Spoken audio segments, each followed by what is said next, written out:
Find you.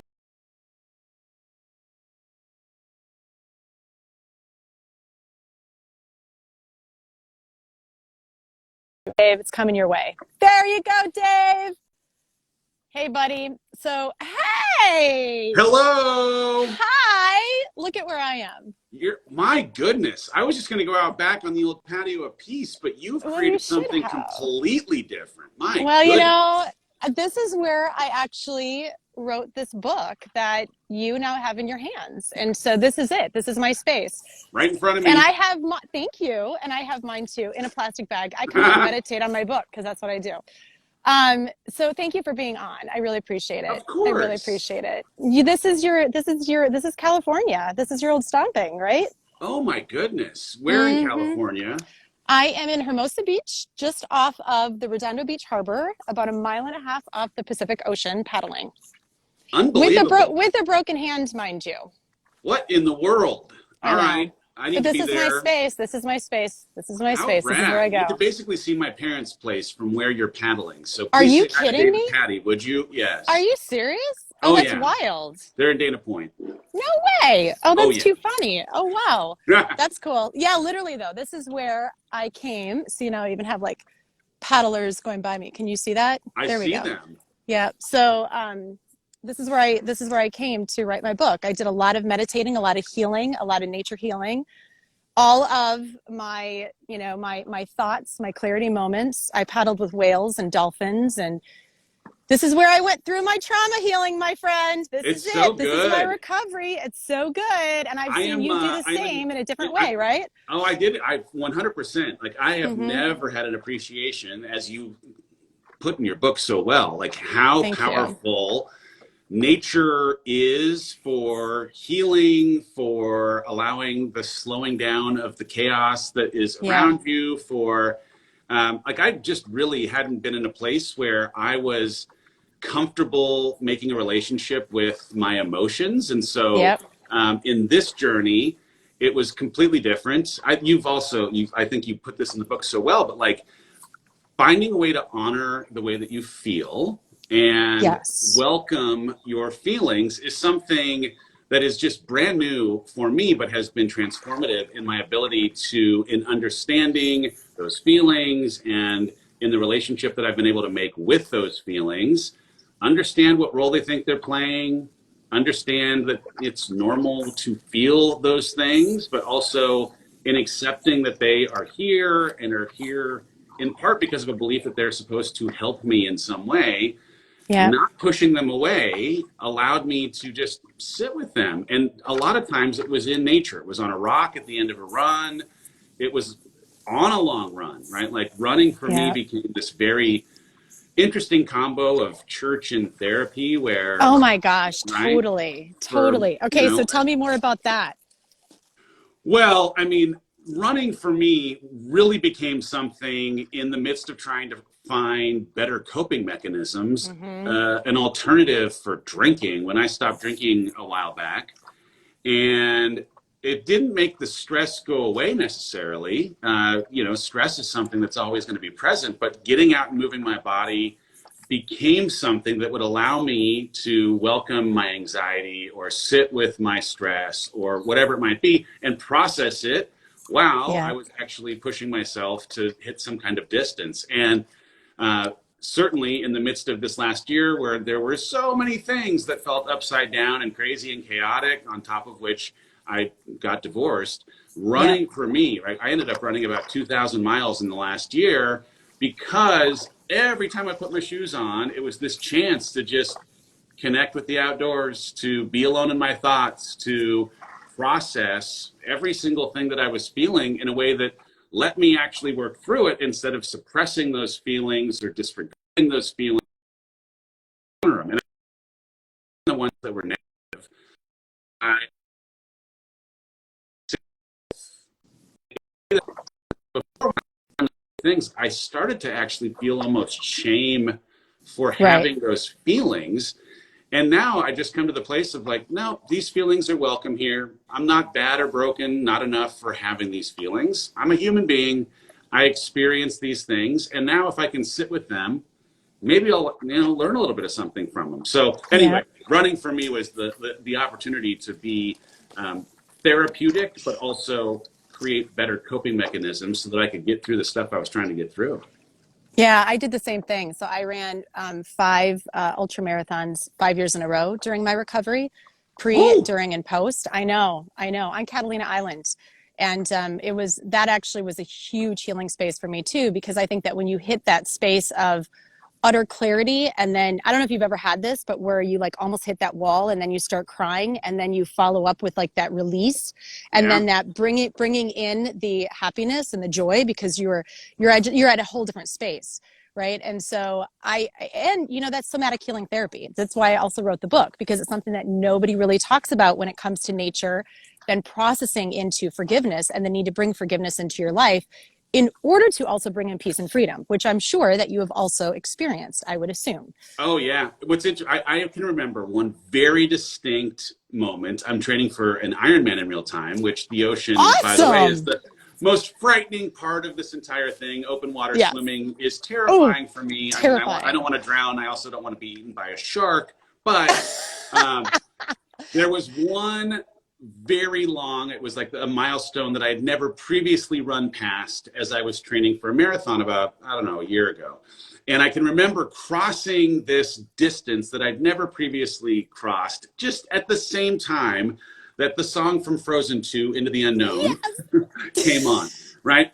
And I can remember totally. as I crossed this threshold, as this music is now like shouting that I'm going into the unknown, this like, I mean, streams of tears pouring down my Yes. face for this thing that was as much an analogy for me breaking through and pushing beyond a limit that I didn't think I could ever actually cross physically, transcending into how I also was now going to be able to handle things that I didn't think I might previously be able to handle mentally and emotionally.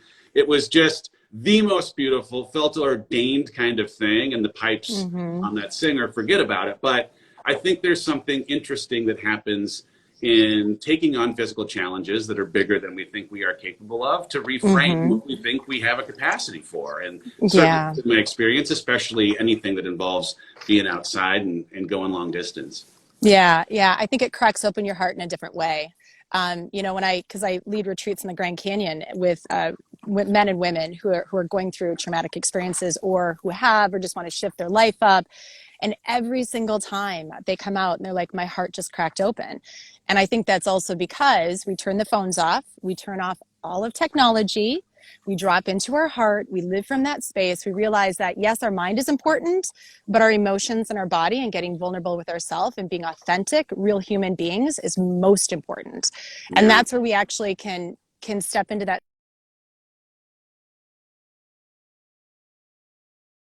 through.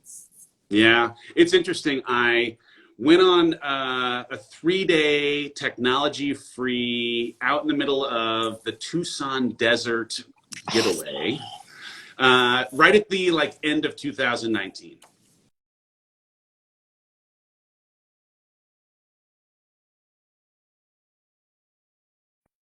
Into this being a first time author and being a coach for the first time. Like I just felt this calling. I'd been asking a lot this question of how might I honor been created for very specific purpose.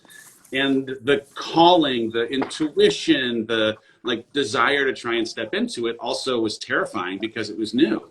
Mm-hmm. And so I found in this desert in Tucson, no technology. I mean, like literally, I had to delete the apps from my phone. I sat Awesome. with a green notebook. I have it sitting here in front of me. I scrawled this little ship on the front of it because I was describing my desire to leave my safe harbor and push into this space where I might grow into who I was meant to be. And in that space where the noise of the world was turned down, I was able to connect with so much of the truth that existed and lived inside of me that would have never presented itself if it weren't for eliminating the distraction of the comparison game that takes place in social media, staying far away from a news business whose business model is to keep you just scared enough to have you tune back in, Yep. the way that anything and everything that happens in companies marketing how much more you need to buy their stuff or whatever it might be, just creates this din that is impossible for us to connect to the truth of what exists inside of us. And so sitting on this rock, middle of nowhere, writing open-endedly without an agenda, there were so many things that poured out of my unconscious after I got past like certain points each day, 20 minutes or so of conscious writing where it was like the stuff that I'm worried about. But then all of a sudden there would be a breakthrough moment where did this come from? What is this thing that is like now making its way onto the piece of paper? And those were the nuggets that actually ended up producing so many of the breadcrumbs that would lead to what ended up being one of the best years of my entire life. But it wouldn't have happened if it hadn't been for finding the silence and separating myself from the noise that happens every day in our stinking world. Well, every single one of my clarity moments, my healing moments, my realizations has happened when I've been outside. And part of the reason why is because, and I wrote this in my book, for those people that don't know, the frontal lobe of your brain, that's the executive brain, it rests. There is scientific proof around this, which is why I come out here and actually do most of my work. Truthfully, I do my emails and everything out here. That part slows, and the back part of our brain, which is the cerebellum, rises, and that's where we have clarity, peace, and where we can find freedom. And that's where we have our aha moments. And I've had every single one of my moments and interesting you mentioned about standing on a rock or being on a rock, because my moment of I'm getting divorced and I'm moving on actually happened on a rock in Sequoia National Park. And somebody happened to take that picture of me standing on a rock and having this moment, this clarity moment. And that moment is now on my Facebook page, and it will not come down because it's my realization. So it's awesome. That's so cool. So cool. Yeah. Well, what's interesting is I came back from having been, outside of the world that I normally inhabit, and the practice of journaling, a practice of what I'd never experienced before in meditating, fighting for and creating intentional moments of peace became a part of a daily routine. Yeah. And whether it was in the morning after a long run, sitting on a rock somewhere in nature, or what has now become a regular practice on my back patio, this thing I've dubbed the patio of peace, having this time to force myself back to neutral, right? To reflect a little on what I have gratitude for, to connect in a conversation with God, to slow down and ask, what are these things I'm thinking or feeling so that I can make relationship for them, give space and honor the fact that they exist. It's just something now that has become part of an every single day thing. And it's in that space where I find more of the signs of life, the more of the intentional direction that I want to try and set for the next day, springing from because of having, again, fought to find that silence, and in that silence get a little bit of clarity. It's just so good. It's so good. That's why I wrote the book the way that I did. That's why it took me 3 years to do this freaking book, this to actually put it together and be like, what is it that I'm going to write? And literally it was out here where all of it came true. And that's why I ended up putting all of the journal entries in there and all of the meditations in there, which if you have not downloaded them yet from my site, you got to go do that, Dave, because they're really good. I have to say. I have not. What? Hold on. What is your site? I know. SarahSchultencrans.com. So I recorded my own book. It was one of those things, being the first time author, as you know, the publishing house, we have the same publishing house, and they were very much like, we probably want somebody else to do it. And I begged. Thank God, you guys, the power of persistence and begging. Yeah. And then they let me. And it was COVID. So they were like, you know what, go ahead and do it. And it ended up being very professionally done. I am very proud of my audiobook. And I recorded my own meditations. Some of them have nature sounds in them. And then there's also a set that has without nature sounds. So if you want to take them out into nature and just listen to them, meditate out, have peace, and journal the entries and do all of the things. It's pretty cool. It's a really good book, I have to say. I'm pretty stoked about it. I'm pretty proud of it, as you should be about yours. Well, thank you. Come on, any author should be proud of their book.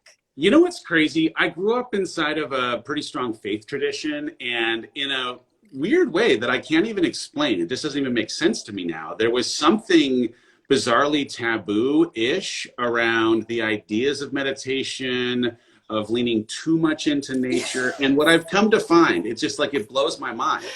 My relationship with God has only been strengthened by spending time in meditation, has only gotten better by connecting to the beauty of what lives inside of nature. It's Yes. such honestly, I want to go back and shake my younger self. Like, dude, there actually was something good that can come in the idea of both and. Like, my Uh-huh. goodness. Well, I was born and raised Catholic. And so in a very small town called Black Earth, Wisconsin, farming community, 1,100 people.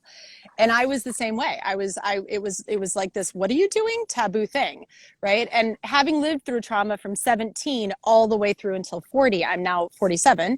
And it's funny because now I'm like, I don't know how I would have gotten through anything without meditating in nature and going outside, like truthfully. Yeah.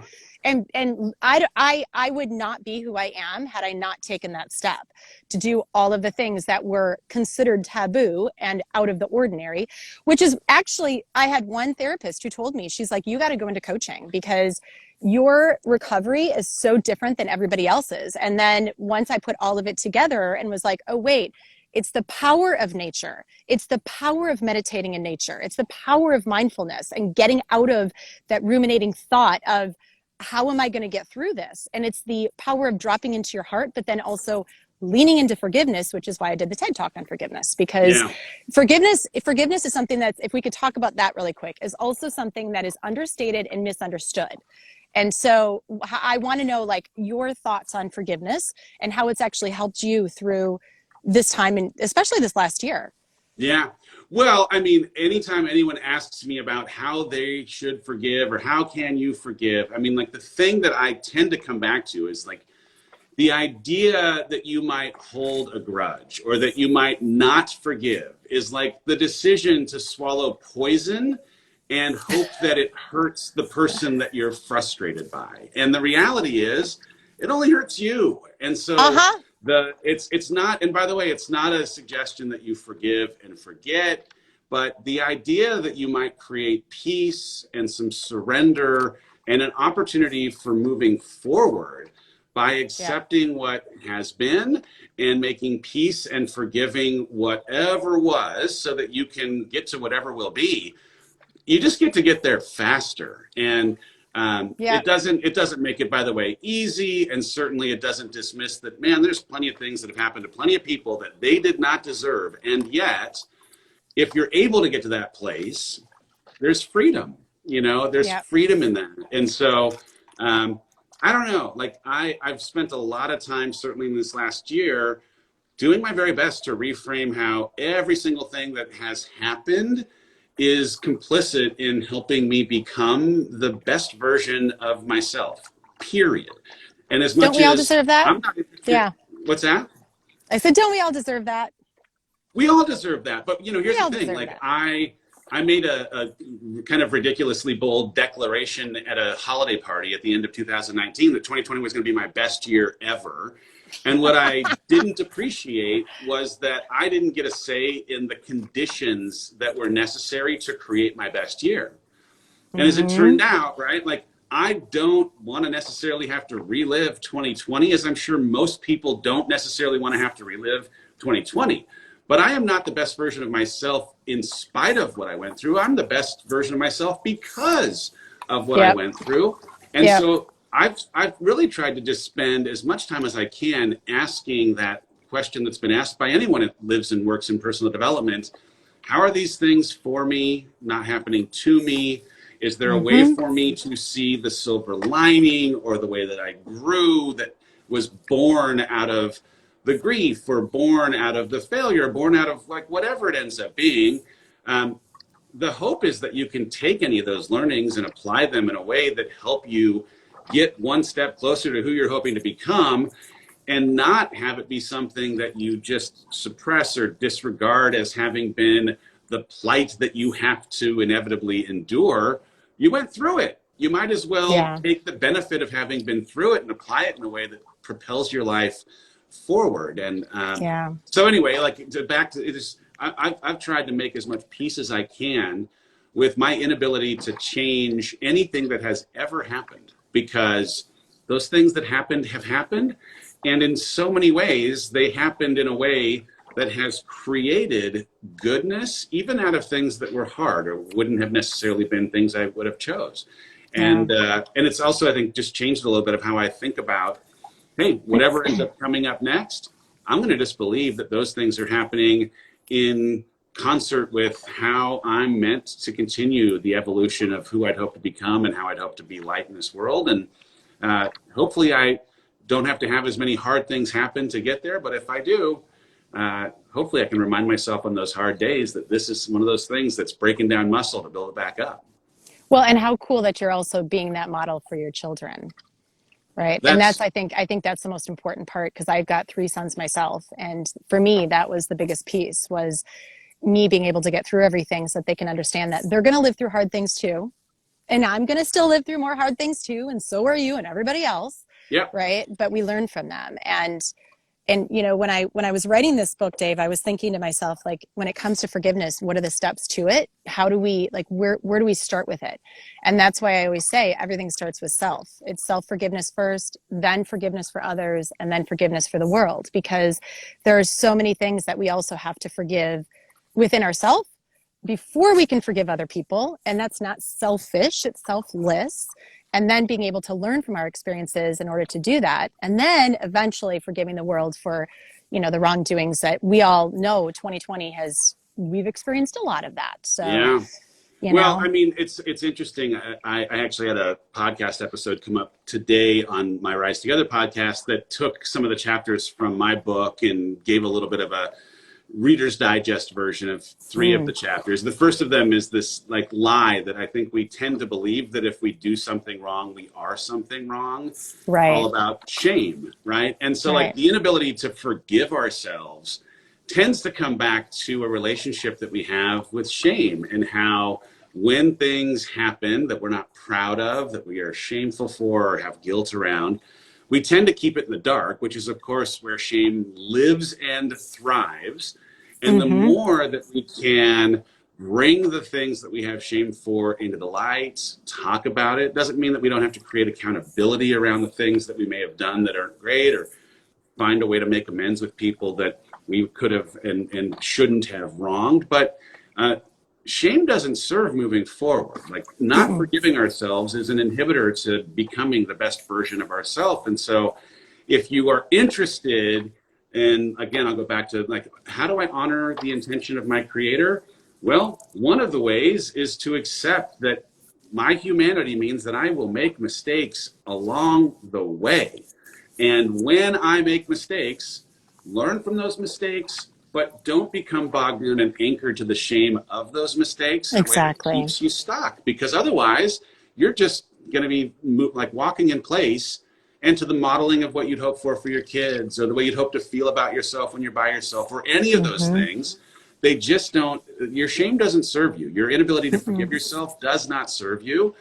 You're worthy, good, and human. And if you can hold both of those things at the same time, you give yourself a chance to break free. Yeah, they always say grief and joy can be held at the same time. It's a balancing, and it's the exact same thing here. Yeah. It's so fascinating. I'm so, like, this conversation could go on and on and on with you, quite frankly, because I really do find it to be fascinating how we look at other people as like, well, they're doing it, but how can I do it? Not realizing that we have the power to do it ourselves as well.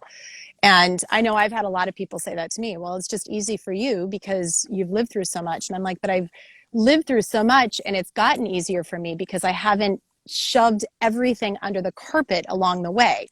And I pulled it out and looked at it and said, okay, what can I, how can this serve me? How can this best serve me? So I want to bring one more thing up with you. Okay. So did you know, for all of you people listening, that Webster's Dictionary is in the definition of Webster's Dictionary, which is why I've had this realization of society has such a hard time with forgiveness. In the dictionary, it says to forgive and forget. To pardon, to forgive is to forget. Did you know that? It's in my book. I didn't know that. Yeah, it's actually, I wrote it in my book, but so we are working on changing the definition in the dictionary, because the whole thing for me is, in order for, and I talked about this in my TED Talk, the whole thing for us is that words matter. We all know that. We've learned that, especially in 2020. We have learned that, right?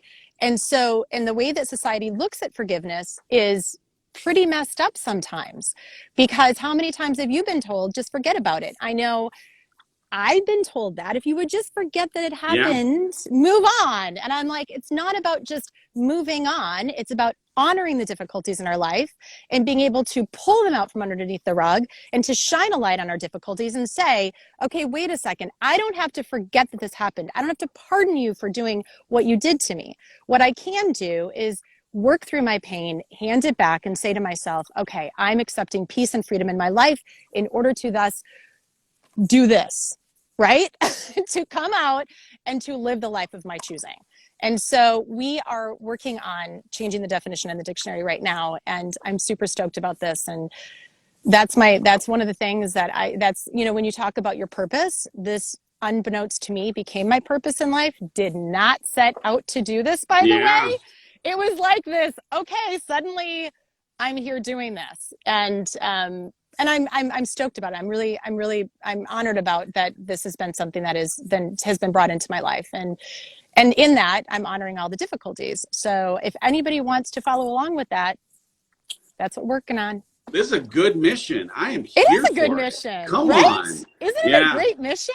I mean, here's the thing. I am a super advocate for forgiveness, and I am also a super advocate for learning from every experience that you've been through, not discarding the benefits that could have been the reason why you had to experience that thing that did not serve you or that you didn't deserve in the first place. And so, man, I think that's a fantastic, fantastic idea. The idea that forgiveness has to be tied to forgetting or moving on, that seems in some ways to completely take away the benefit of whatever you were meant to learn or how you were meant to grow from the experience itself. Oh, so good. It's so wild.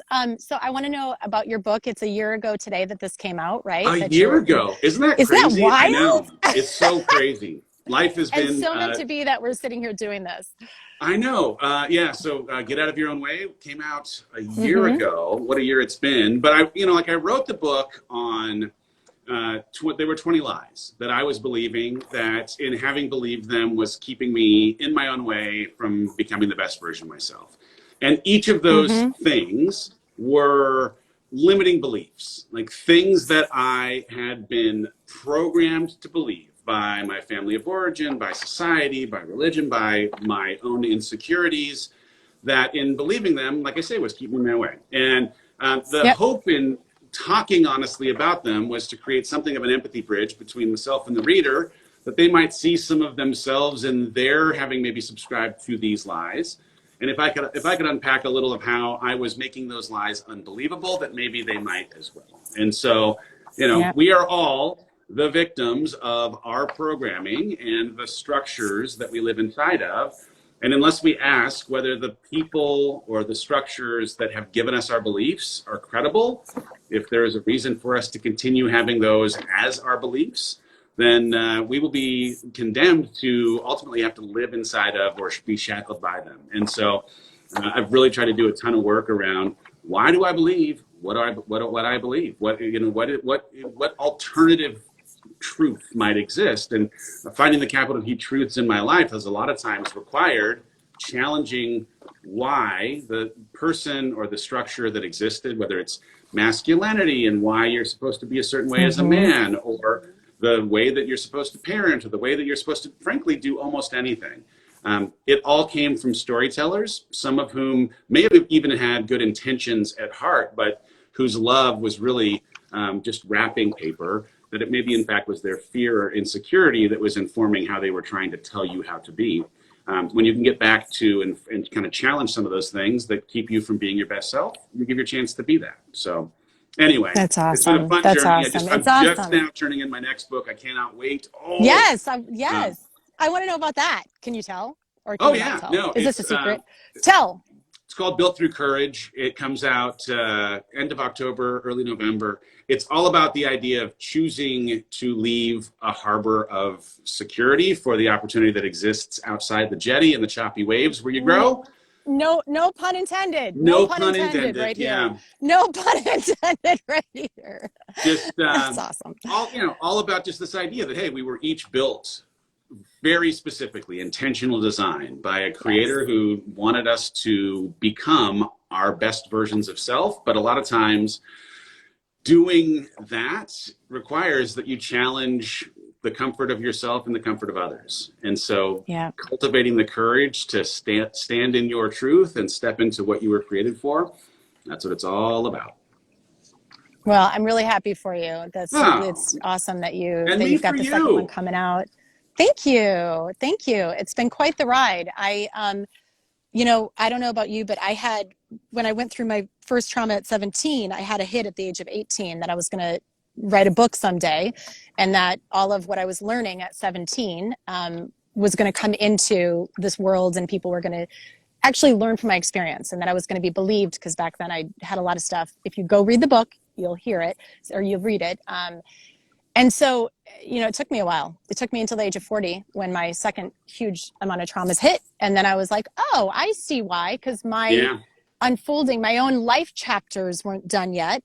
And what I needed to learn was not there yet. And then through that process of learning and uncovering and doing the deep personal development work, the most amazing 7 years of my life has been since all of that happened.